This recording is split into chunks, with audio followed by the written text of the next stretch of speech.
Hello. তো নাইকা থেকে আগের দিন একটা পার্সেল এসেছিল আর আমি তোমাদেরকে বলেছিলাম আনবক্সিং করে দেখাবো। তো চলো আজকে আমি আনবক্সিং করি।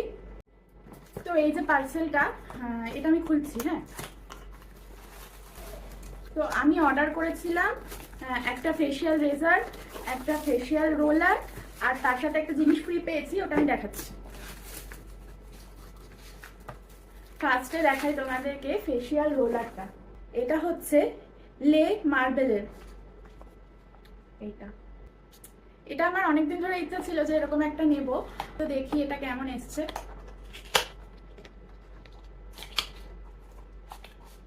ওয়াও, নাইস, দেখো কি সুন্দর। ওকে চলো নেক্সট। আচ্ছা, এটা হচ্ছে ফেশিয়াল রেজার। এটা মেবি আজহার এরকম কিছু কোম্পানি। এটাতে তিনটে আছে, তিনটে রেজার আছে। তো এই তিনটে কালার। আর খুলছি না। হ্যাঁ, এবার যেটা আমি এটার সাথে ফ্রি পেয়েছি এগুলোর সাথে, তো এটা হচ্ছে সেটা, যে একটা শীট মাস্ক। তো এটার সাথে আমি নাইকার এই শীট মাস্কটা ফ্রি পেয়েছি। তো এটা হচ্ছে টি ট্রি আর অ্যালোভেরার, এটাও আমার কাজে লেগে যাবে। তো এটাই ছিল আমার নাইকার পারচেজ। তো তোমাদের কেমন লাগলো জানিও। চলো টাটা।